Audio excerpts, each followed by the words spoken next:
본 방송에서 제공하는 투자 정보는 투자 판단에 대한 조언입니다. 방송에서 제공하는 주식의 가치, 가격 상승 및 하락에 대해서는 방송사에서 보장하지 않습니다. 시청자 여러분 안녕하십니까? 깊이 있는 인사이트로 여러분들의 투자를 잘 이끌겠습니다. 저는 강관우입니다. 저는 이소연입니다. 요 며칠 우리 시장 특히 코스닥 상당히 안 좋습니다. 특히 2차 전지주 로봇 할 것 없이 그런데요. 한때 100만 원 이상을 호령했던 에코프로 이제 90만 원도 깨고 내려가 있습니다. 이틀 전에 출시됐죠. 인버스 ETF, 2차 전지 인버스 ETF를 두고는 SNS상에서 개인 대 개인의 설전이 한창입니다. 한편 다른 한쪽에서는 배당주의 선전도 눈에 띄는데요. 아무래도 가을비도 오고 계절이 바뀌고 있어서 그런 것 같습니다. 시장에서 살아나는 방법, 오늘도 저희 증시8과 함께 하시면서 함께 모색해 보시죠. 간만 미증시는 혼조세로 마감했습니다. 8월 CPI가 0.1%포인트로 시장 예상치를 상회했지만 근원 CPI 같은 경우에는 2년 내 최소 상승폭을 기록하면서 애매한 물가 보고서가 나왔다라는 의견인데요. 이제 투자자들은 다음 주 FOMC를 앞두고 유가에 더욱 주목할 예정입니다. 저희 국내 증시도 증시8, 증시9와 함께 하시면서 대응 전략 짜가시길 바랍니다. 자, 목요일장 우리 시청자 여러분들께서도 증시8도 파이팅입니다. 화이팅! 미국 시장 그리고 암호화폐 시장 함께 알아보는 순서입니다. 오늘도 더드림 에센스의 정혜성 전문가 함께하겠습니다. 안녕하세요. 네, 안녕하세요. 정혜성 전문가입니다. 자, 미국 시장 좀 들어볼까요? 네, 오늘은 이제 3대 지수가 좀 혼조세를 보이면서 크게 움직임 없이 마감을 했는데 어젯밤에 이제 미국 8월 소비자 물가지수 이 CPI가 발표가 됐죠. 이 헤드라인 CPI 같은 경우에는 전년 대비해가지고 이제 3.7% 상승을 하면서 예상치보다 소폭 상승을 했는데 이게 내용을 좀 들여다 보니까 이렇게 오른 데에는 역시 에너지 때문이었습니다. 에너지 부분을 제외하고 이제 다른 부분들은 계속 떨어지고 있었기에 시장에 큰 부담을 이렇게 주진 않았고요. 작용하진 않았고요. 근원 CPI 같은 경우가 지금 가장 중요한데 이 근원 CPI가 전년 대비해서 4.3% 상승을 하면서 시장 예상치에 딱 부합을 했습니다. 종합해 보자면은 이제 국제 유가가 이제 오름세를 보이고 있다 보니까 결과적으로 이제 CPI는 상승을 했지만 이 외의 부분들은 하락하는 모습을 계속해서 보여주고 있다. 이렇게 보시면 될 것 같고요. 오늘 밤에 발표되는 이 생산자 물가지수, 이 PPI도 주목을 하셔야겠습니다. 특히 이 PPI는 이제 CPI를 선행하는 이런 성격을 보이는 지표이기 때문에 최소 시장 예상치에는 부합을 해줘야 되고요. 예상치는 이제 전년 대비해서 헤드라인 1.2% 그리고 근원은 2.2% 상승할 것으로 가리키고 있습니다. 자, 뿐만 아니라 오늘 이제 8월 소매 판매나 이런 실업수당 청구 건수까지 좀 발표를 하니까 확인을 하셔야겠죠. 자, 그리고 어쨌건 이렇게 데이터만 놓고 본다라고 한다면은 지금 연준이 이제 금리를 올려야 할 이유는 점점 줄어들고 있습니다. 패드 매치를 보면은 이번 9월 FOMC 회의에서 금리를 동결할 가능성은 이제 거의 기정사실화됐다고 볼 수가 있겠고, 연말까지 금리를 동결할 가능성도 아직까지는 높은 모습을 계속해서 보여주고 있습니다. 물론 이제 오늘 나온 이 CPI만 보고서 이렇게 좀 기대를 하는 거는 아직까지는 좀 무리가 있다고 생각을 하고 있고요. 앞으로 나올 이런 경제 지표들이 지금처럼만 좀 나와준다라고 한다라면 미국 경제는 탄탄한 상황에서 인플레이션은 잡히는 이런 골디락스에 대한 기대감이 다시 한번 좀 크게 불어주지 않을까 이렇게 생각을 하고 있습니다. 자, 근데 문제는 지금 기름값이죠. 국제유가가 최근 이제 급격하게 올라가고 있었는데 오늘은 조금 소폭 하락을 했습니다. 오늘 이 국제에너지기구, 이 IEA에서 주요 산유국들의 감산 때문에 올해 연말까지 원유 공급이 좀 크게 부족할 거라고, 특히 이제 4분기에는 하루 110만 배럴 가량 공급이 부족할 거라고 이렇게 경고를 하기는 했지만은 이후에 미국 원유 재고가 5주 만에 증가했다는 소식이 전해지면서 국제유가는 소폭 하락을 했습니다. 원유 재고는 이번에 월스트리트 전문가들이 이제 190만 배럴 정도 이제 줄어들 거라고 예상을 했었는데 오히려 지금 400만 배럴 가까이 390만 정도 가까이 좀 늘어나면서 4억 2,059만 2천 배럴로 집계가 됐고요. 뭐 일시적이겠지만은 그래도 일단은 한숨은 돌렸다고 볼 수가 있겠습니다. 자, 그리고 어제 이제 북한의 김정은과 이제 러시아의 블라디미르 푸틴이 정상회담을 가졌죠. 여기서 북한과 러시아 간의 이런 무기 거래에 대한 이야기가 나와줬는데 존 커비 국가안보회의 전략소통조정관이 우리는 이거 지금 매우 예의주시하고 있다. 어떤 종류의 무기 거래를 어떤 종류든 이렇게 무기 거래를 진행을 한다면은 강력한 조치를 취할 거라고 이렇게 강하게 이야기를 했습니다. 특히 이 김정은은 푸틴 대통령이 이제 무고한 우크라이나인들을 죽이는 거를 돕지 말아야 된다. 이전에 러우 전쟁 관련해서 러시아에 어떠한 지원도 하지 않겠다는 그런 공개 약속을 이행하라고 강조를 했습니다. 지금 미국이 안 그래도 지금 중국이랑 계속 대립하는 이런 모습들을 보여주고 있는데 북한이랑 러시아까지 여기를 좀 가세를 하면서 시장의 불안감을 키워준 악재가 하나 또 생겼다라는 이슈까지 전달해 드리도록 하겠습니다. 간밤에 뭐 CPI 나왔습니다만은 전체적으로 이렇게 혼조되는 이런 수치가 나왔고 생각보다는 여전히 높은 수준에 계속 머무르고 있죠. 그러니까 금리 수준이 당분간은 이어질 것 같다. 지금 나오는 뉴스들 보면은 내년에 가서야 이제 금리 인하 쪽으로 한 번 정도 할 수 있는 거 아니냐. 내년 상반기에 이런 얘기들이 나오고 있을 정도로 여전히 CPI는 좀 높은 수준에 머무르고 있다. 그래서 아까 말씀하신 게 골디락스 말씀하셨잖아요. 골디락스 뜨뜻미지근한 데이터들 나오면 시장이 아주 좋아하거든요. 거기서 바텀업으로 그러니까 저희 증시팔 같은 이제 프로그램 많이 보시면 좋은 주식도 많이 골라내고 있으니까요. 여러분들도 많이 도움이 되실 거라고 믿습니다. 자, 이제 애플 쪽으로 가볼까요? 아이폰 15 출시는 됐는데 지난번 엔비디아에서 이 이벤트를 해가지고 나왔을 때는 막 주가가 아주 환호를 했는데 이번에는 정 아니네요. 예, 이제 애플이 이제 어제 아이폰 15 시리즈를 좀 발표를 했음에도 불구하고 지금 이틀 연속 하락 마감을 했습니다.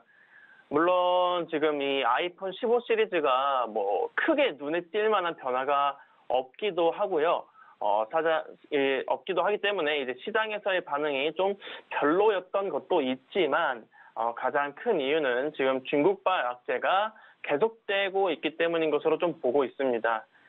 이제 중국 당국은 이제 공무원들에게 아이폰을 사용하지 말라고 이런 금지하는 문서를 내놓은 적도 없고 발표하지도 않았다고는 하지만은 결국에는 이 보안 문제를 언급하면서 아이폰이 보안에 취약하다. 그리고 중국 정부는 이제 정보와 사이버 보안을 매우 중요하게 여긴다고 이렇게 말한 점이 지금 이 악재를 크게 해소하지는 못한 것으로 보입니다. 따라서 애플 주가가 앞으로 좀 상승을 하기 위해서는 이런 악재도 해소가 좀 돼야 되고, 그리고 이 15 시리즈 이외에 우리가 예전에 그 애플 VR 있잖아요. 이것도 좀 관련해서 이슈가 나와주면은 상승할 모멘텀으로 작용하지 않을까라고 생각을 하고 있고, 자, 그리고 오늘 테슬라가 좀 소폭 상승했는데 최근 유럽에서 이 중국 전기차가 좀 많이 잘 나갔잖아요. 많이 팔리기도 했고, 그래서 이제 유럽이 지금 자동차 산업이 조금 위기라고 합니다. 따라서 이 유럽 연합에서 중국산 전기차에 대한 이런 보조금 조사에 착수에 나섰다는 이런 이슈가 있었는데, 특히 불공정 보조금 살포 정책이 지금 시장 가격을 좀 크게 왜곡하고 있다고 이런 경쟁법 위반 여부를 조사하고 과징금을 과징금 이런 것들을 부과를 하면서 제재를 가할 거라고 좀 밝혔고요. 뭐 조사 대상 같은 경우에는 비아디 그리고 니오, 샤오펑 이런 전기차 업체라고 좀 알려진 상황인데 이로 인해서 오늘 테슬라가 반사이익의 영향으로 소폭 상승했다고 보시면 되겠습니다. 자, 그리고 넷플릭스 이슈도 하나 있었는데요. 오늘 넷플릭스가 좀 크게 하락을 했죠. 5%가량 빠졌는데 지난 5월부터 이런 시작했던 헐리우드 파업이 점점 격화되는 모습을 보이고 있다고 합니다. 오늘 같은 경우에는 이런 시각 효과 관련 아티스트들이 이제 노조를 설립한다는 게 가장 큰 이슈였고요. 히트를 친 주요 작품들의 배우나 작가들도 이런 출연료랑 재방용가 좀 너무 터무니없다고 말을 하면서 파업을 지속하고 있다는 점은 앞으로도 이런 주가에 큰 하방 압력을 가할 것이라는 이슈까지 한번 전달을 해드리도록 하겠습니다. 전날만 해도 미국에서 대형 테크주들이 많이 내려가가지고 걱정을 좀 하게 했는데 오늘 좀 반등을 했잖아요. 근데 애플만 빼고 이렇게 반등을 해가지고 좀 애플 관련돼서 우리나라에서 밸류체인 선상에 있는 회사들, 주식 가지고 있는 분들 조금 걱정을 계속해서 해야 하실 것 같고요. 자, 지금 계속해서 중국하고 관련된 이슈들 때문에 주가들이 왔다 갔다 하고 있습니다. 그래서 중국 관련된 뉴스의 촉각을 곤두세우시면 좋을 것 같습니다. 자, 비트코인으로 가볼까요? 비트코인 어제 보니까 뭐 26,000달러 선으로 이렇게 급하게 반등을 했었는데 조금 더 올랐네요. 네, 진짜 간만에 좀 시장이 반등을 했습니다. 이틀 전에 이제 FTX가 보여준 이런 암호화폐들이 청산이 되면서 시장에 좀 엄청난 물량이 풀릴 거라는 우려로 좀 크게 하락을 했었는데 오늘 그 하락분을 이제 모두 메꿔줬고요. 시장이 이제 이렇게 좀 크게 반등한 데에는 이 우려가 일부 해소된 게 좀 가장 컸습니다. 미국 법원에서 FTX가 보유한 암호화폐를 매각하는 계획을 결국 승인을 했는데요. FTX가 암호화폐를 매각할 때 뭐 사전 공지 없이 할 수 있다는 게 좀 사람들 몰래 이렇게 좀 매각할 수 있다는 게 좀 시장이 긍정적으로 반영이 된 것 같습니다.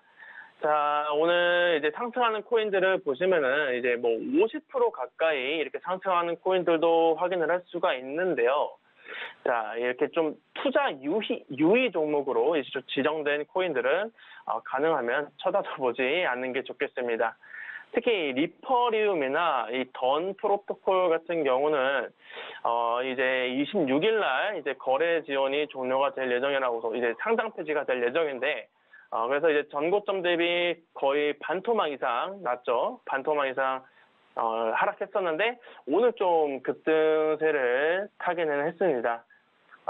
근데 혹시 기억을 하실지 모르겠지만 최근 몇 달 전에 이 어거코인이라고 업비트랑 빗썸에 있던 코인이 상장 폐지 직전에 좀 급등을 했다가 돌이킬 수 없을 만큼 좀 크게 하락했던 거 다들 기억을 하실는지 모르겠지만 이런 적이 있었거든요. 그거랑 좀 비슷하다고 생각하시면 되겠습니다. 물론 지금 저 자리에서 이제 들어갈 사람들이 좀 많지는 않겠지만은 짧게 몇 프로 좀 먹고 나오겠다고 단기간적으로 들어가신 분들도 분명히 있으실 건데 몇 프로 수익 내겠다고 이제 몇십 프로 잃는 이런 리스크를 가져갈 필요는 없다. 주의해라 라는 말씀까지 전달을 해드리도록 하겠습니다. 어디로 갈지 잘 모르는 알트코인 그거 보지 마시고 증시 8, 증시 9 보시면 훨씬 나을 것 같은데 말이죠. 그다음 뭐 이슈가 있을까요?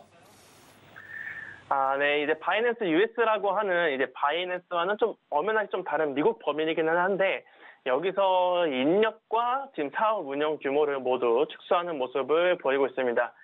최근 이 바이낸스 US 같은 경우에는 CEO가 사임을 하면서 인력을 또 3분의 1 수준으로 좀 크게 줄였는데요. 여기에는 SEC의 규제 강화가 좀 사업을 펼치지 못하게 막고 있기 때문인 것으로 좀 드러났습니다. 그나마 이 자산 동결이나 영업 중단 같은 이런 대규모 악재는 좀 피했지만은 SEC의 이 관리 감독이 점점 심해지면서 여러 은행에서 이제 파트너십 관계도 좀 끊어졌고 이런 것들 때문에 고객들의 입출금이 중단됐다고 하면서 사업 규모를 줄일 수밖에 없었다고 합니다. 그나마 다행인 부분은 이제 지금 인원 감축 같은 경우에는 앞으로 최소 7년 동안 사업을 영위하는데 좀 지장이 없게 해줄 거라면서 시장에 좀 안심을 시켜주기는 했는데요. 이 SEC가 크게 성장할 수 있는 이런 동력을 잘라버린 거는 조금 아쉽다고 생각하는 부분입니다. 자, 그리고 비트코인 현물 ETF를 이제 신청하는 이제 자산 운용사들이 진짜 요즘 좀 엄청 많아지고 있잖아요. 그만큼 이제 승인 가능성이 좀 높아지고 있다는 건데, 지난 12일에 이제 프랭클린 템플턴이라는 이 글로벌 자산 운용사도 비트코인 현물 ETF를 신청을 했다고 합니다. 이 프랭클린 템플턴은 이제 원래 뮤추얼 펀드나 다양한 ETF 투자 상품을 제공하는 이런 유력 금융기관이라는 입지를 확보한 기업인데 여기서 이제 암호화폐 분야에 처음으로 발을 들여놓은 게 좀 인상적이다라는 평가를 받는 상황이고, 앞으로도 이 프랭클린 템플턴처럼 다양한 자산 운용사들이 이 비트코인 현물 ETF를 신청할 가능성이 점점 높아지고 있다라는 말씀까지 전달을 해드리도록 하겠습니다. 템플턴에서 현물 관련되는 ETF 신청했다는 소식까지 잘 들었습니다. 오늘도 고생 많이 했습니다. 고맙습니다. 네, 감사합니다.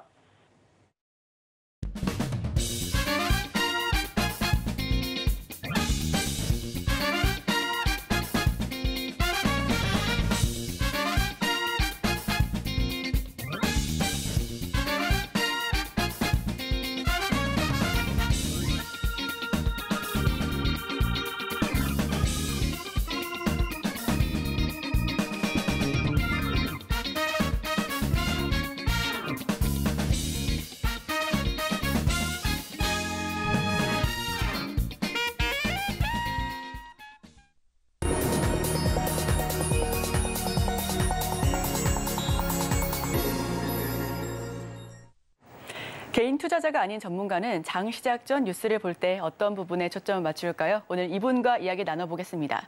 헤르메스 스타 김시은 팀장 함께합니다. 어서 오세요. 네, 안녕하세요. 네, 김시은 팀장과 함께하는 오늘의 일면 화면을 통해서 만나보겠습니다.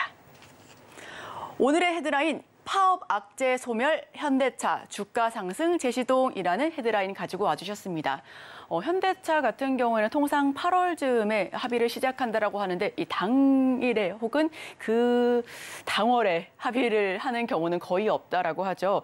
이번에 역대 최고 실적을 반영한 성과 그리고 경료급을 지급하기로 했다는데요. 현대차 영업이익이 4조 원을 넘은 건 이번이 처음이라서 이 3개 분기 연속 역대 최고 실적을 기록했기 때문에 인당 얼마를 받을지도 궁금하다고 합니다. 자, 헤드라인 풀어주시죠. 관련했을 때 완성차 쪽에서 가장 큰 악재 중 하나라고 할 수 있는 파업에 대한 리스크가 어느 정도 해소가 되면서 관련 부분에 대한 기대감 들어오고 있다라고 보시면 좋을 것 같습니다. 어제부터 완성차 기업 쪽에서 좀 꿈틀거리는 모습들이 보여줬는데 우선 첫 번째로 파업에 대한 부분. 현대차 노사가 잠정 합의안을 좀 나오게 되면서 관련 부분에 대한 기대감이 굉장히 커지고 있습니다. 현대차 쪽에서 긍정적인 모습을 보여주고 있어서 기아라든지 현대모비스 쪽에 대해서도 어느 정도 연쇄 파업에 대한 가능성도 줄어들었다는 점도 굉장히 긍정적이라고 보여지고 있고요. 물론 굉장히 큰 실적을 내게 되면서 인건비라든지 관련 부분에서 좀 나갈 예정이 있긴 하지만 예상치에서 크게 벗어나는 수치가 아니기 때문에 관련했을 때는 크게 영향을 받지 않을 것 같다라고 보고 있고요. 아무래도 좀 이렇게 빠르게 해결된 부분은 생산량을 조금 더 늘리기 위해서라고 보여지고 있는데 물론 파업을 이틀을 예정을 했어요. 이틀 예정했는데 파업을 하게 되면 5,000대를 생산하지 못한다고 합니다. 그런데 연간으로 보게 된다면 생산량 200만 대다 보니까 그렇게까지 큰 수치는 아니에요. 하지만 현대차의 입장에서 봤을 때는 파업을 하는 것보다는 그냥 인건비를 준다거나 혹은 합의를 하는 게 더 낫다라고 판단을 함에 있어서 지금 현대차가 하고 있는 지금 업황을 좀 알아볼 수가 있다. 생산 대수도 계속 늘어나고 있는 것만큼 자동차 업황은 굉장히 긍정적이다라고 보여지고 있고요. 특히 이 수치가 창사 이래에 최대치를 정산했다라고 합니다. 최대치를 경신했다라고 합니다. 그 부분에 있어서 지금 자동차 업황은 굉장히 좋음에도 불구하고 여전히 관심을 갖지 못하고 있기 때문에 이런 부분에 대해서 좀 초점을 맞춰보시는 게 좋지 않을까라고 보여지고 있고요. 단기적으로는 파업에 대한 리스크를 좀 줄여줬다면 장기적으로는 생산에 대한 기대감, 마진에 대한 기대감을 높여줬던 게 하이퍼캐스팅을 도입을 했다라는 점입니다. 하이퍼캐스팅이라는 게 좀 테슬라의 기갑 캐스팅을 벤치마킹한 것으로 보여지고 있는데 관련했을 때는 강판을 수십 어깨에다가 구멍을 굉장히 많이 뚫어서 일일이 용접을 하고 하는 거를 한 번에 찍어내는 겁니다. 한 번에 조절해가지고 찍어내는 공정이다 보니까 공정 자체가 굉장히 단순화가 되고 그거에 따라서 생산 속도도 굉장히 빨라지는데 원가도 절감할 수 있다는 점에서 중장기적으로는 마진율을 높일 수 있었다는 점에 대해서 굉장히 긍정적으로 보여지고 있어서 저는 단기적으로도 그렇고 중장기적인 로도 그렇고 굉장히 긍정적으로 보여지고 있기 때문에 지금 자동차 섹터는 다시 한번 봐야 할 때가 아닌가 이렇게 판단하고 있습니다. 네, 파업에 대한 리스크가 좀 줄어들면서 현대차 어제장에서 2% 가까운 급등세 연출했습니다. 말씀해 주셨던 것처럼 현대차가 또 하이퍼캐스팅을 도입할 예정이다라는 걸 밝히면서 이 부분이 호재로 작용했는데요. 생산 속도는 끌어올리고 비용은 30% 넘게 절감할 수 있다라는 게 특장점인데, 자, 그렇다면 여기서는 투자 키워드 어떻게 잡아봐야 할지 바로 여쭤보겠습니다.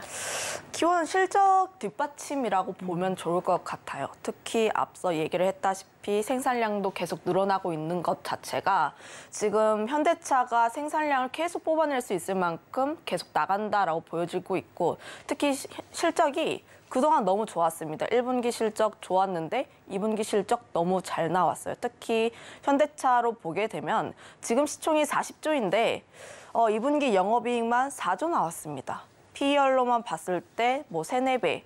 굉장히 저평가가 되어 있고 주가가 좀 개인적인 의견으로는 저렴하기 때문에 천천히 모아간다는 관점에서 접근을 한다면 굉장히 좋지 않나라고 보고 있는데, 지금 뭐 그동안 시장에서 소외가 됐던 섹터들이 다시 한번 움직이는 모습들을 보여주고 있어요. 물론 시장 자체가 순환매가 굉장히 빠르게 돌고 하루 안에 테마가 뭐 2-3개 굉장히 빨리 돌고 특히 윗꼬리는 굉장히 많이 달리고 있는 와중에 그 와중에 뭐 엔터라든지 게임, 뭐 건설 기계라든지 자동차 이런 쪽이 다시 한번 언급이 되고 있습니다.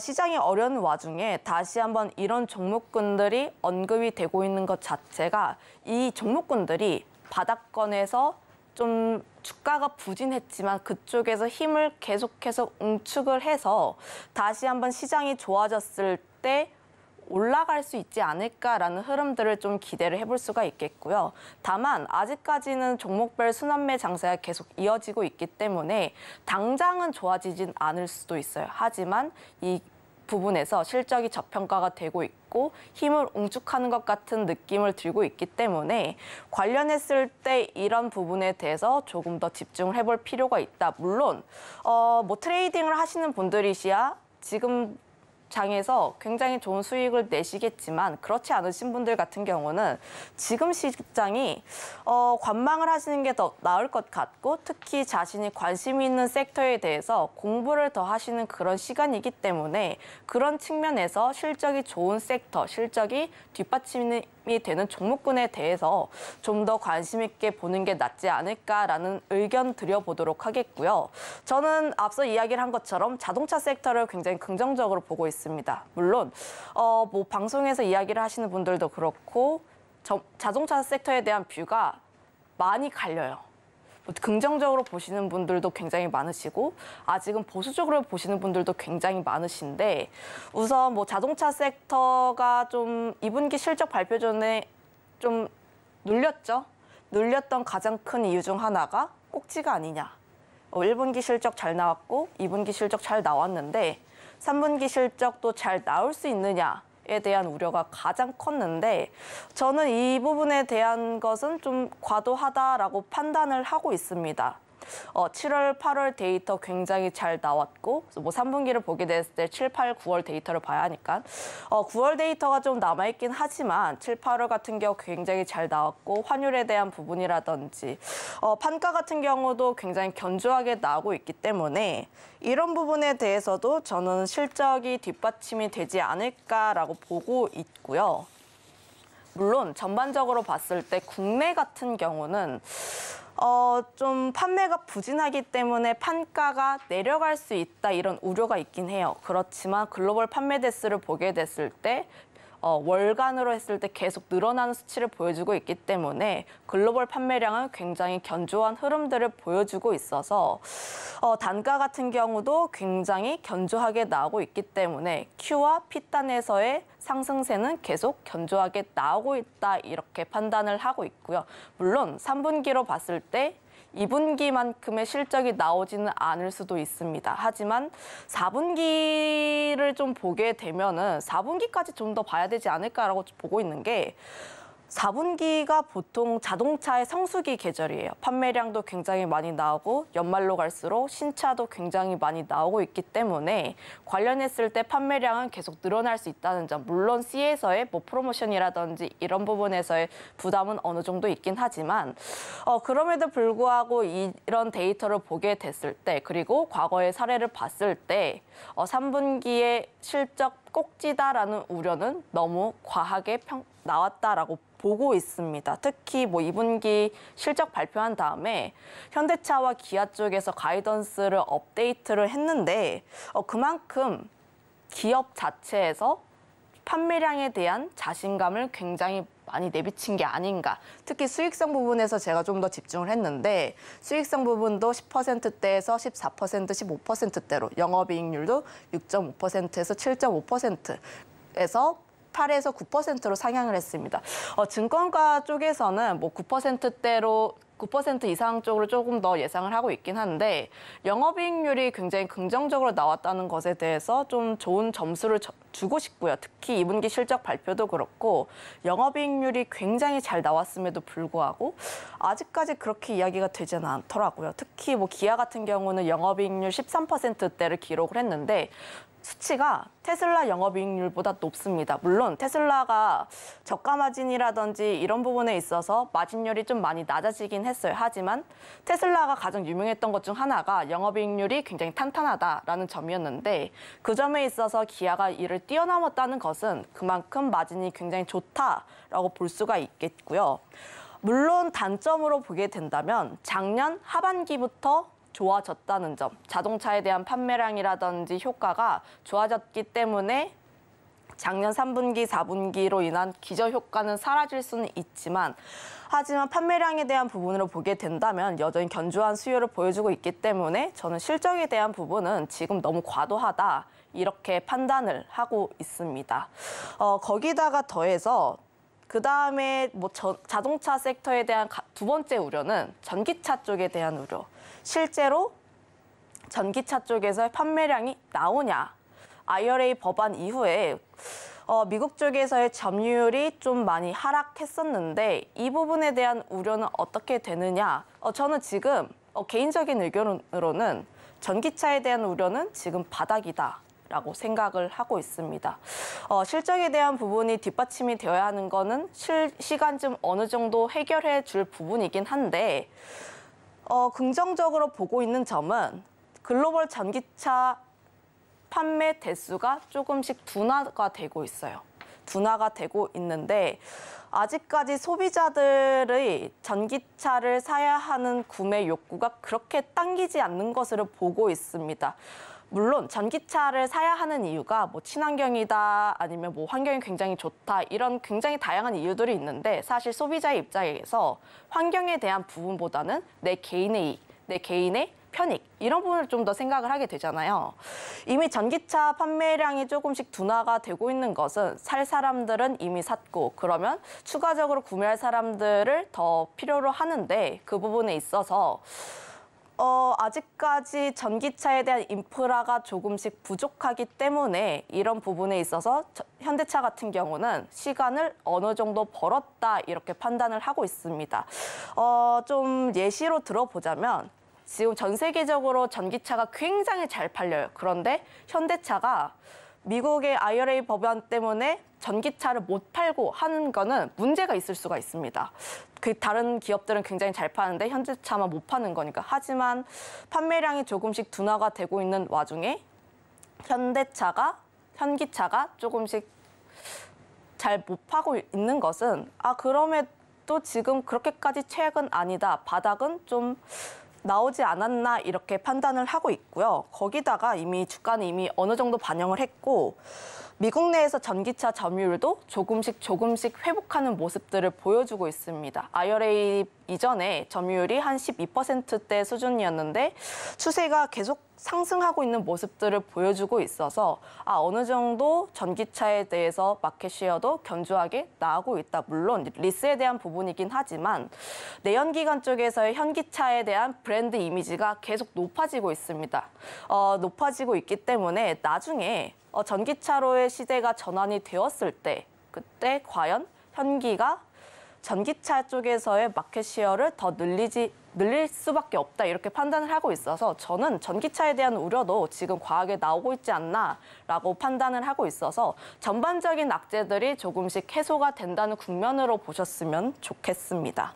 거기다가 더해서 전기차 부분에서는 경쟁이 굉장히 치열하게 나오고 있지만 하이브리드 쪽에서는 굉장히 선방하고 있다라고 보시면 좋을 것 같은데 판매 비중을 보게 됐을 때 전기차에 대한 판매 비중도 약 9% 정도가 되고 하이브리드 쪽에서도 9% 정도가 되는데 하이브리드 쪽에 대한 마진이 굉장히 좋습니다. 전기차 쪽이야 테슬라에 대한 저가 공세라든지 관련했을 때 마진이 조금씩 낮아지고 있는 것은 사실이지만 하이브리드 같은 경우는 기술이 어느 정도 내재화가 되어 있으면서 수요도 굉장히 견조하게 나오고 있거든요. 실제로 하이브리드 차량을 구매하시는 분들 보면은 전기차 같은 경우는 아직 화재에 대한 위험도 있고 인프라에 대한 부분, 특히 충전하는데 급속으로 하면 1시간 정도지만 완속으로 하게 되면 4-5시간이라고 하는데 기사에서는 4-5시간 걸린다고 하는데 실제로 전기차 모시는 분들 얘기 들어보면 8시간 걸린다고 해요.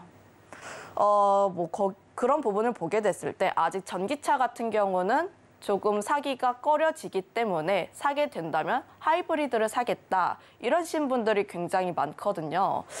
그런 부분에서의 수요도 생각을 해본다면 하이브리드 쪽에 대해서도 마진이 어느 정도 나오고 있고 특히 내연기관 쪽이라든지 하이브리드 쪽에서의 수익이 나온 것을 바탕으로 해서 전기차 쪽에 투자를 진행을 하고 있기 때문에 나중에 전기차 쪽에서의 시대가 나왔을 때 특히 완성차 기업들이 지금 저가 공세를 굉장히 많이 진행을 하고 있잖아요. 그러면 저가 공세를 계속 펼치고 있을 때 회사가 살아남을 수 있는, 회사가 계속 가져갈 수 있는 체력을 생각을 해본다면 여전히 마진이 나오고 있는 쪽에 대해서도 집중을 해봐야 한다. 전기차만 보는 게 아니라 지금 실적이 나오고 있는 것을 바탕으로 해서 앞으로 이 기업이 어떻게 살아남을지에 대해서 주목을 해본다면 자동차 섹터, 특히 현대차와 기아 같은 경우는 지금 굉장히 저평가가 되어 있다. 이렇게 판단하고 있습니다.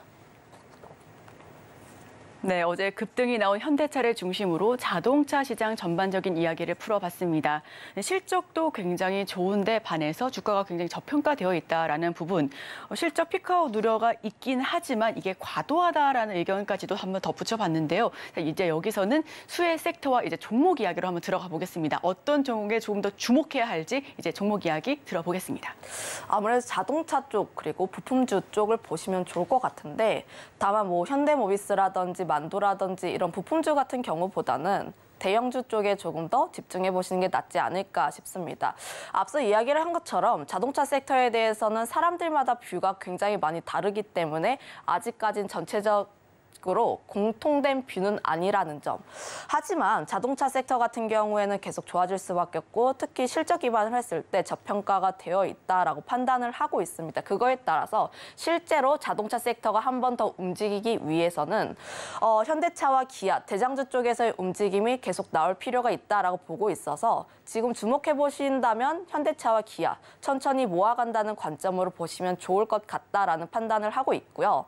거기다가 지금 주가 밴드 하단 라인에 위치해 있습니다. 현대차로 예시를 들어보면 18만 원 라인대에서 좀 힘을 응축했다가 살짝 고개를 내밀고 있는 모습들을 보여주고 있는데 저는 여기에 대해서도 굉장히 아직까지 주가에 밴드 하단 라인에 위치해 있기 때문에 중장기적으로 모아가기에도 괜찮은 라인대다라고 보시면 좋을 것 같고요. 거기다가 조금 더 기대를 해볼 수 있는 점이 배당 수익률에 대한 부분입니다. 올해 좀 높은 배당이 예상이 되고 있는데 최근 시장에서 보면은 보험주라든지 배당률이 높은 기업들이 견조하게 나오고 있거든요. 아무래도 8월, 9월 들어서부터 배당주에 대한 기대감, 그러니까 배당주 쪽에서의 관심이 계속 늘어나고 있는데 그 부분에 있어서 현대차와 기아도 뒤지진 않습니다. 배당 수익률로만 봤을 때. 특히 영업이익률 굉장히 높은 것을 바탕으로 했고 특히 주주 환원 정책 진행을 하게 되면서 높은 배당 수익률도 기대가 되는데 현대차 같은 경우는 어제 종가 기준으로 했을 때 약 6% 수준. 우선주 쪽으로 보게 된다면 10% 정도의 배당 수익률이 기대가 되고 있고요. 기아 같은 경우는 전일 종가 기준으로 했을 때 7.7%이기 때문에 관련했을 때 배당 수익률이 굉장히 높다라는 점에 한번 주목을 해보시면 좋을 것 같습니다. 그다음에 부품주로도 좀 갖고 온 부분이 있는데 그동안 이야기가 많이 나왔던 쪽은 아니고 한주 라이트 메탈과 3기 쪽 아무래도 좀 경량화에 대한 부분, 이런 부분에 대해서 조금 관심 있게 보시면 좋을 것 같은데 하이퍼캐스팅에 대한 부분은 다시 한번 이야기가 될 것으로 보고 있고 특히 원가 절감이라든지 이런 부분에 대해서 크게 영향 줄 것으로 보고 있어서 지금 바닥권에서 꿈틀꿈틀거리고 있을 때 다시 한번 더 관심 받을 가능성이 크다 이렇게 판단을 하고 있습니다. 두 종목 모두 알루미늄이라든지 경량화 쪽에 대해서 특화가 되고 있고 현대차와 함께 연관이 되어 있기 때문에 관련 시세가 가장 먼저 나오고 있다라고 보시면 좋을 것 같은데 가장 먼저 관련 섹터, 관련 테마에서 시세를 분출하고 있는 쪽의 한주 라이트 메탈이라는 점을 한번 염두를 해보시면 좋을 것 같고요. 특히 차트적으로 봤을 때 바닥권에서 거래량 동반해서 이틀 연속 움직이고 있는 모습들을 보여주고 있습니다. 120선에서 조금 맞고 살짝 떨어지는 모습들을 보여주긴 했지만 관련 이야기가 계속 나올 것으로 조금 더 보고 있어서 지금 한주 라이트 메탈이라는 종목은 조금 더 관심 있게 봐도 좋다 이렇게 보고 있고 그다음에 3기라는 종목도 비슷한 차트 흐름들을 보여주고 있는데 현대차 다이캐스팅 1차 협력사이기도 하고요. 현대차가 미국에 진출했을 때 수혜를 볼 수 있는 3기도 미국 쪽에 진출했기 때문에 이런 부분에 있어서 수혜를 좀 볼 수 있다 이렇게 보시면 좋을 것 같아요. 물론 3기 같은 경우는 어제 시장이 굉장히 많이 흔들리게 되면서 윗꼬리가 굉장히 많이 달리긴 했습니다. 하지만 한주 라이트 메탈이 움직였을 때 그다음 종목으로 관심 있게 볼 수 있는 쪽이 3기라는 기업도 있다. 이렇게 정리 한번 드려보도록 하겠습니다. 네, 오늘의 수혜 섹터는 자동차 한번 이야기 나눠봤습니다. 그 중에서도 대형주, 현대차와 기아를 뽑아봤는데요. 이 두 가지 종목 모두 꼭꼭 챙겨가 보시면 좋을 것 같고요. 특히나 높은 배당 수익률 기대할 수 있다는 점 더욱더 강점으로 참고해 보시면 좋겠습니다. 또 추가로 자동차 부품주 이야기를 나눠봤는데 한주 라이트 메탈과 3기 이 두 가지 종목 모두 오늘 시장에서도 한번 눈여겨봐 주시면 좋겠습니다. 지금까지 헤르메스 스타 김시은 팀장과 함께했습니다. 오늘 말씀 고맙습니다.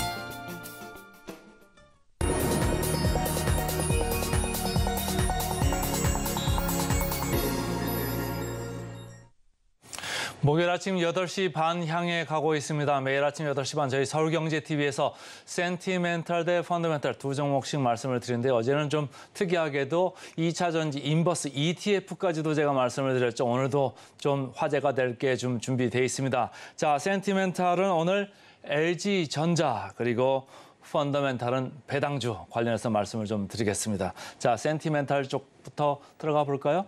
자, LG전자 최근에 주가 행보가 아주 안 좋았죠. 지금 빨간 점선으로 제가 이렇게 표시를 해왔습니다. 쭉 내려왔습니다. 근데 제가 이게 비교 대상으로 삼성전자 그리고 애플을 지금 집어넣었어요. 아무래도 이제 IT 가전 뭐 이쪽도 같이 겹치는 부분이 있고는 해서 말이죠. 그래서 삼성전자도 사실은 주가 수익성, 주가 성적이 이렇게 좋지 않은데 삼성전자보다도 LG전자가 최근에는 조금 더 가파르게 내렸다. 이렇게 보시면 좋죠. 이 점선이 아주 가파르게 내려오고 있습니다. 이 가파르게 내려오는 이유 중에 또 하나는 뭐 가전 뭐 이쪽도 문제가 있습니다만은 LG이노텍 관련해 가지고 여기가 이제 연결 그 종속회사 아니겠습니까? LG이노텍이 애플 주가 이렇게 떨어뜨리는 거 보시죠? 애플 주가 이렇게 떨어지는데 거기에 발맞춰 가지고 LG이노텍이 상당히 주가가 안 좋았습니다. 그래서 LG전자, LG이노텍도 안 좋고 LG 디스플레이 쪽도 주가가 별로 안 좋죠. 근데 어제 LG전자가 5% 넘게 이렇게 반등을 했습니다. 그 반등한 이유를 좀 하나씩 좀 보겠습니다. 자, 키움증권에서 리포트가 나온 것을 주가가 좀 반영을 했다. 이렇게 읽으시면 좋을 것 같고요. 여기에서는 주가 조정이 충분했다 이런 얘기예요. 세트 수요 부진한 거 이제 주가에 다 들어왔고 여기서부터 크게 내려갈 거 없다 이런 얘기에 동참하는 외국인 기관이 생겨났습니다. 그걸 이따 좀 보시고요. 그래서 불황에 강해진 면모를 좀 다시 보자 이런 얘기예요. 3분기 실적 가전 쪽에서 지금 중저가 쪽에서 지금 잘하고 있다 이런 얘기고 히트펌프라고 해서 냉난방 시스템 유럽에서 지금 잘 나가고 있다. 그래서 이쪽도 좋고 그다음에 비용 쪽은 효율화가 되고 있다. 그러니까 매출도 괜찮고 비용 쪽이 효율화가 되니까 영업이익이 3분기에 가서 111% 전년 동기 대비 올라갈 거라고 보는 겁니다. 그래서 3분기에 다시 모멘텀 살아나니까 좀 봐도 괜찮다 이런 얘기를 하는 거죠. 비용 쪽에서 원재료 그리고 운송비 안정세를 꼽고 있습니다. 주가 반등 그 시점을 지금 모색해야 될 때다 이렇게 얘기를 하는 건데 크게 지금 세 가지 분야로 거기 리포트에는 써 있습니다. 그래서 TV 쪽에서는 재고 관리를 선제적으로 했기 때문에 지금 조금 수요 안 좋고 OLED 쪽 수요 안 좋죠. 디스플레이 쪽은 좀 가격이 좀 패널 쪽이 올랐죠. 그럼에도 불구하고 재고 관리를 잘했기 때문에 TV 부분 괜찮다 이렇게 보고 있는 거고요. LG 마그마 그 자동차 부품 쪽이죠. 아무래도 25년 정도 되면 여기가 제2 사업 부분까지 이렇게 클 성장 부분인데 금년에 이제 멕시코 공장이 이제 3분기, 4분기부터 본격적으로 가동이 됩니다. 그러니까 이쪽 B2B 자동차 부품 쪽에서도 성장세가 이제 들어오기 시작하고 흑자 전환할 가능성이 금년에 있다. 이런 생각까지도 하는 거예요. 내년부터는 이제 영업 그 레버리지 효과가 나오기 시작하는 거죠. 그러니까 이익이 좀 달성될 거다. 이런 얘기를 하고 있고요. 비즈니스 솔루션 부분 이쪽도 신사업이죠. 로봇이나 전기차 충전 인프라 이쪽으로 신사업을 계속적으로 키워나가고 있다. 그러니까 전반적으로 봤을 때 이제는 제일 최악의 시기가 지금 지나가고 있다. 반전의 포인트를 좀 보자. 이런 얘기를 하는 거죠. 그리고 LG이노텍 관련해서 최근에 주가 아까 안 좋은 거 제가 보여드렸죠. 근데 주가가 과도하다 이렇게 키움증권에서는 또 리포트를 내고 있어요. 그래서 중국에서 아이폰 사용 금지령이 이제 관청들 그리고 공무원들 사이에 좀 있지 않았습니까? 이거에 대해서 좀 우려가 과도하다 이런 얘기를 하는 거예요. 그래서 그 아이폰 15 사이클 뭐 애플 주가가 그 애플 이벤트에도 불구하고 연 이틀 이렇게 빠졌음에도 불구하고 여전히 키움증권은 이 애플 아이폰 그 효과가 유효하다 이렇게 보고 있고요. 4분기 실적이 역대 최고 실적일 거다라고 하는 거예요. 조금 우리가 상식적으로 생각하는 거 좀 안 맞죠? 어쨌든 4분기는 우리는 좀 안 좋아질 거라고 시장은 보고서 주가는 밀리고 있는데 키움에서는 아직도 4분기를 괜찮을 거다, 아주 좋을 거다 이렇게 보고 있습니다. 그러니까 전반적으로 LG전자의 종속회사인 LG이노텍도 뭐 이제는 좀 바닥지고 올라올 거다. 4분기를 좀 보자. 이렇게 얘기를 하는 겁니다. 그래서 주가가 어떻게 됐습니까? 쭉 밀려 내려왔죠. 여기서 옆으로 바닥을 기고 있다가 누군가가 이제 키움증권에서 한마디를 하니까 바닥 쳤다. 주가 조정 과도하다 이런 얘기를 하니까 어제 5% 넘게 이렇게 뜬 겁니다. 어제는 기관 외국인이 처음으로 쌍끌이 매수가 출현했습니다. 역사적 밸류밴드로 보셔도 상당히 내려와 있죠. 중하단, 거의 하단에 가까울 정도로 밑으로 쳐져 있습니다. 그러니까 이걸 볼 때는 이제 뭐 바닥에 거의 근접한 거 아니냐. 여기서 조금 밀릴 수는 있겠죠. 그러나 여기서 다시 줍줍할 사람들이 좀 생겨날 것 같습니다. 자, 목표 주가 추이 좀 두 개를 제가 이제 비교를 하려고 가져왔는데 LG전자도 같이 내려왔고 LG이노텍도 같이 이렇게 내려왔습니다. 근데 옆으로 지금 4주째 서 있고요. LG이노텍도 4주째 이렇게 서 있습니다. 그러니까 바닥이라고 자꾸 보고 싶어 하는 거죠. 그러니까 주가가 키움증권 리포트에 반영을 잘 했다. 이렇게 보시면 됩니다. 그래서 센티멘탈로 오늘 LG전자 먼저 말씀을 드렸습니다. 자, 이제 찬바람이 좀 불기 시작하죠. 찬바람 불면은 어떡하자고 그랬죠? 제가 한 달 반 전부터 계속 하나씩 말씀드렸는데 배당주의 계절이 찾아오고 있습니다. 자, 차트 보시죠. 최근 5일 주가 업종별로 제가 이렇게 뜯어봤는데요. 코스피를 중심으로 제가 봤더니 최근 5일로 보니까 보험 6.3%나 올랐어요. 2차 전지 여러분들 상당히 좋아하고 관심 종목에 있습니다만 오히려 10% 넘게 빠졌잖아요. 에코프로 100만 원 이상이었다가 이제 90만 원도 깨졌으니까 10%가 넘게 빠지는 와중에 보험은 6.3% 올랐습니다. 은행 1.9%입니다. 증권 1.5%입니다. 이 보험, 은행, 증권 이 공통점이 뭐죠? 배당을 상당히 많이 합니다. 배당주죠. 한화생명, 보험주 중에서는 한화생명이 아주 도약을 많이 하고 있습니다. 며칠 전에 저희가 한화생명 말씀드렸잖아요. 어제도 시장 이렇게 막 밀리고 있는데 한화생명 보세요. 한화생명 녹색이죠? 녹색의 가파른 반등세. 제가 말씀을 드렸던 데가 이쪽 어딘데 엄청나게 올라왔습니다. 그래서 저희 증시팔 증식으로 꼭 보셔라 이렇게 말씀드리는 게 저희가 계속 골라드리고 있습니다. 시가총액 크고 무거울 것 같지만 결국 가서 보면 주가 성적 괜찮은 게 꽤 있습니다. 그래서 한화생명이 주가가 도약 중인데 이 한화생명뿐만이 아니고 나중에 수치를 보여드리겠습니다마는 현대해상, 동양생명 이런 데도 사실은 그 배당 수익률, 예상 배당 수익률이 높은 회사들이거든요. 그러니까 보험주가 전반적으로 같이 올라가고 있다 이렇게 보시면 되겠습니다. 그래서 현대해상 여기보다는 동양생명 이쪽이 후발주자죠. 후발주자 좀 뭐 여리한 회사라고는 보고 있습니다만 주가는 또 찬바람 불면서 올라가기 시작합니다. 자, 은행주 중에서는 저희가 다 소개시켰던 그 회사죠. 기업은행도 우리 금융주도 저희 참 말씀을 드렸습니다. 근데 기업은행을 말씀드릴 때 은행주 중에서 가장 배당 수익률 높은 회사입니다. 이렇게 했는데 역시 기업은행이 가장 선두권으로 지금 치고 나가고 있습니다. 주가가 아주 성적이 좋죠. 최근 한 달 반 동안 주가가 상당히 좋습니다. 앞으로도 괜찮을 것 같습니다. 증권주 중에서는 저희가 삼성증권을 얼마 전에 말씀을 드렸댔습니다. 삼성증권 최근에도 계속 이렇게 치고 나가고 있습니다. 그래서 삼성증권도 괜찮고 NH증권은 그냥 가만히 있었는데 따라올 가능성이 있죠. 근데 증권주가 지금 금융주 평균보다는 상당히 앞서 나가고 있습니다. 자, 빨리빨리 보겠습니다. 코스피 전체 평균으로 봤을 때 1.9%밖에 안 합니다. 1.9% 하는데 다른 데 보시죠. 금융주 이렇습니다.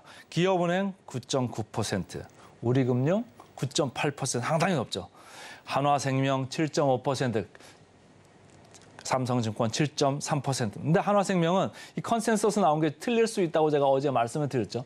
7.5%가 아니고 실질적으로는 주당 300원 나올 수 있습니다. 그러면 지금 주가 반영하면 거의 10%가량이 나올 수 있습니다. 그러면 이 표 중에서도 사실은 제일 높을 수 있죠. 그러니까 컨센서스가 조금 낮게 보고 있다. 이렇게 보시면 될 수도 있습니다. 자, 아까 말씀드리면서 지나갔던 동양생명도 8.2, 현대해상도 7.9, NH도 7.2입니다. 그러니까 지금 국고채 수익률 얼마죠?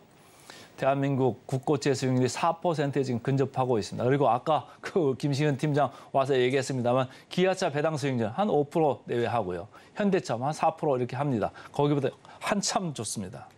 자, 그렇다고 하면은 후발주가 힘을 낼 수 있을까요? 펀더멘털을 좀 받쳐주면 참 좋겠습니다만 펀더멘털 없어도 배당 수익률을 가지고도 좀 올라갈 수 있다 이렇게 보시면 되고요. 한화생명 목표 주가 수익률 그 계류율이 25%, 우리금융 24%, 기업은행 최근에 많이 올라왔으니까 좀 내려가고 있죠. 18% 이렇게 좀 남아 있습니다. 그러니까 후발주 쪽도 좀 보셔도 괜찮을 것 같다 이런 말씀을 좀 드리겠습니다. 그래서 오늘은 센티멘탈로 LG전자, 펀더멘탈로 배당주 말씀드렸습니다. 오늘의 핵심 요약 세 줄입니다. 뉴욕 증시 8월 CPI를 확인하며 혼조 마감했습니다. CPI는 시장 예상치를 0.1%포인트 웃돌았습니다. 오늘의 일면 파업 악재 사라진 현대차, 기아, 주가 상승 제시동, 자동차와 부품주 꼽아봤고요. 마지막으로 센티멘탈 대 펀더멘탈, 내릴 만큼 내렸다라는 평가 속에 5% 넘게 급등했습니다. 가전 부문의 호조로 3, 4분기 실적 선방에 대한 기대감을 갖고 있는 LG전자, 그리고 펀더멘탈은 배당주, 찬바람 불면 배당주 살펴봐야죠. 이 부분까지 함께 챙겨드렸습니다. 저희는 바로 이어서 증시구로 돌아오겠습니다. 개장 방송도 서울경제TV와 함께 하시죠.